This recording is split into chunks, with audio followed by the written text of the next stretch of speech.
is important. We're doing very well. কখনো রাজনীতির মঞ্চে কখনো সোশ্যাল মিডিয়ার পর্দায় ডোনাল্ড ট্রাম্প জানেন কিভাবে থাকতে হয় আলোচনার কেন্দ্রবিন্দুতে।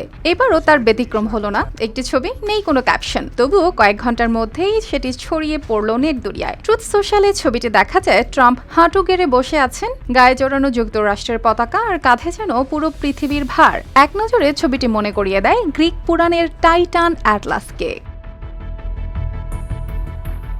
পুরাণে অ্যাটলাস ছিলেন এক শাস্তিপ্রাপ্ত টাইটান। দেবতাদের বিরুদ্ধে বিদ্রোহের পর তাকে চিরকাল আকাশমণ্ডলের ভার বহন করতে হয়। সময়ের সঙ্গে শিল্পকর্মে তাকে পৃথিবী কাঁধে বহনকারী চরিত্র হিসেবেও দেখানো হয়েছে। সে প্রতীকের সঙ্গে নিজেকে মিলিয়ে ট্রাম্প যেন এক ধরনের বার্তা দিয়েছেন, বিশ্বের ভার নাকি তার কাঁধেই। তবে তিনি সরাসরি কিছু বলেননি। ছবির নিচে কোনো ব্যাখ্যা ছিল না, ফলে ব্যাখ্যার জায়গায় তৈরি হয়েছে দর্শক, সমর্থক ও সমালোচকদের জন্য।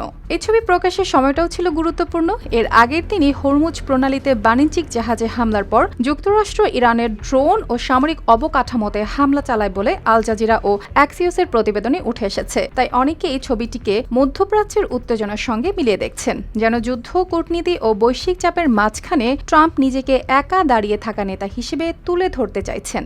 এটাই প্রথম নয়, এর আগেও ট্রাম্প এআই তৈরি ছবি পোস্ট করে বিতর্কে পড়েছিলেন। চলতি বছর একটি ছবিতে তাকে যিশু খ্রিস্টের মতো অসুস্থ ব্যক্তিকে সুস্থ করতে দেখা যায়, পরে সমালোচনার মুখে সেই পোস্ট সরিয়ে নেওয়া হয় বলে দ্য গার্ডিয়ান জানিয়েছে। অর্পিতা জাহান, RTV।